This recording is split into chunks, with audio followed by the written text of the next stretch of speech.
कि देश का सेल ये हाला नहीं। देश निर्माण के लिए कोई बजट नहीं, बल्कि ये देश बेचने का बजट था।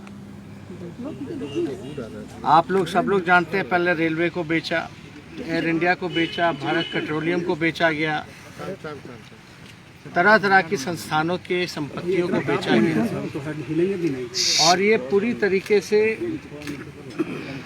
जितने प्रतिष्ठान हैं और जितनी संपत्तियां हैं बची हुई देश की, उसको बेचने की तैयारी और निजी क्षेत्रों में देने की तैयारी चल रही है। इस बजट में और क्या बिक रहा है? गैस पाइपलाइन है, स्टेडियम है, सड़क मार्ग है, वेयर हाउसेज हैं, जो देश की संपत्तियां रही उसको और बेचने की पुरजोर तरीके से तैयारी की जा रही है। आम नागरिकों का कमर तोड़ दिया गया है और केवल कुछ चंद लोगों का ही इस बजट में ख्याल रखने का काम भारत सरकार ने किया है। आप देखे होंगे कि बिहार में डबल इंजन की सरकार है और लोग कई एक बजट बिहार का देख लिया, भारत सरकार का देख लिया कि बिहार के लिए उन लोगों ने क्या किया। बिहार को पूरी तरीके से ठगने का काम किया गया। और अद्भुत है, जब बिहार को कुछ नहीं मिल रहा था तो बिहार से जो जीते हुए 39 सांसद हैं वो केवल थपथपा रहे थे। बिहार को एक भी इंफ्रास्ट्रक्चर के लिए कुछ नहीं मिला, कोई विशेष पैकेज नहीं, स्पेशल स्टेटस तो दूर की बात है, लेकिन कोई चारों तरफ से दबे हुए एक काम ऐसा बिहार के लिए कोई योजना के तहत या कोई अलग बिहार को देखते हुए अगर कोई प्लानिंग अगर की गई होती तो शायद आप लोगों को, हम लोगों को खुशी होती। लेकिन बिहार को पूरी तरीके से इग्नोर किया गया। हम तो बिहार के मुख्यमंत्री से पूछते रहेंगे कि केवल हाथ ही हिलाएंगे या बताएं कि बिहार को इस बजट से क्या मिला। बिहार में डबल इंजन की सरकार है तो क्या दिख रहा है अलग?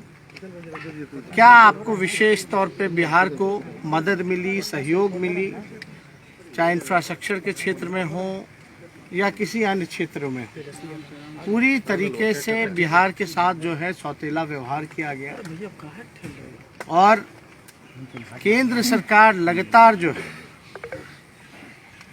ये कहती रही है कि 2022 तक जो है किसानों का आय दुगुना करेंगे, लेकिन 2020 में ही भिखारी बनाने की तैयारी केंद्र सरकार ने कृषि बिल के माध्यम से कर दिया।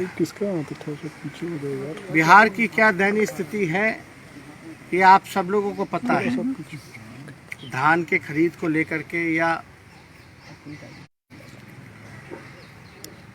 जिस प्रकार से अलग विशेष अतिरिक्त बोझ डीजल पे बढ़ाया गया है, टैक्स बढ़ाया गया आम लोगों पर, ये सब लोग हम लोग देख रहे हैं। मुख्यमंत्री खामोश क्यों है इस बजट के आने के बाद, ये समझ में नहीं आ रहा। खामोशी शायद इसलिए है क्योंकि उनके पास बोलने के लिए कुछ नहीं है कि बिहार को इस डबल इंजन की सरकार ने क्या दिया। ना कोई कारखाना, ना कोई उद्योग, ना रोजगार की चर्चा, ना इंफ्रास्ट्रक्चर की बातें, कोई है ना एग्रीकल्चर में कोई एक ऐसा सेक्टर नहीं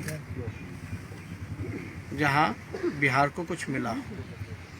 आप लोग याद कीजिए वो दौर जब लालू जी रेल मंत्री हुआ करते थे, इसमें तो रेलवे गायब ही हो गया। रेलवे को इसलिए गायब किया गया क्योंकि ये लोग लालू जी की तुलना नहीं कर सकते थे। जिस प्रकार से आदरणीय लालू जी ने रेलवे को चलाने का काम किया, हर एक साल 90,000 करोड़ का मुनाफा लालू जी ने दिया था। और ऐसे में दिया था जब हर साल जो है किराया कम किया जाता था। यही बिहार को लालू जी ने 3-4 कारखाने रेलवे ने उस समय बिहार को देने का काम किया। आज कहाँ है? क्या मिल रहा है बिहार को?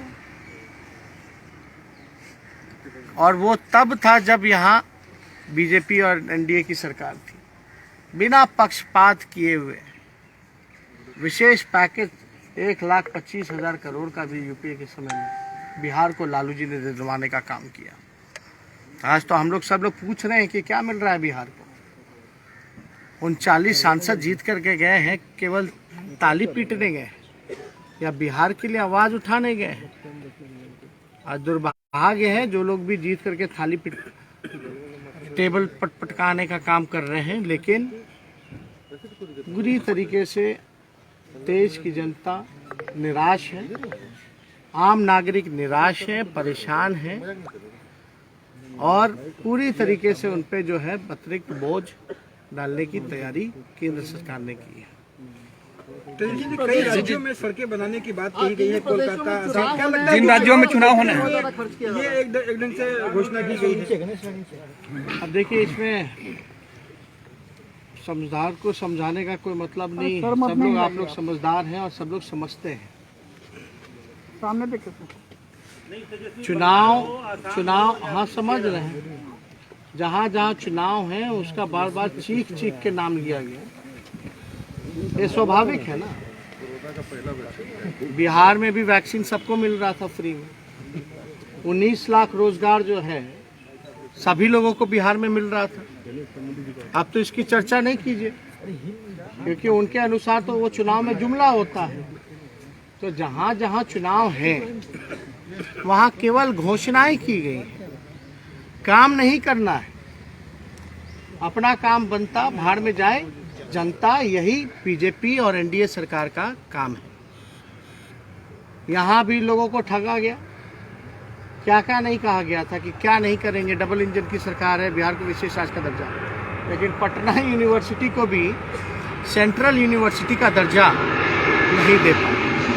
तो आप अंदाजा लगा सकते हैं, एक नई यूनिवर्सिटी का भी निर्माण बिहार में इस बजट में नहीं है। ना कोई अच्छे अस्पताल, ना कॉलेजेस, ना कोई अलग इंफ्रास्ट्रक्चर की सुविधाएं, कुछ भी अलग बिहार में नहीं है। बिहार के लेके अब तो देश को ही बेचने की तैयारी है। हम लोग तो ये बार बार से कह रहे हैं, बजट ही नहीं बल्कि सेल था।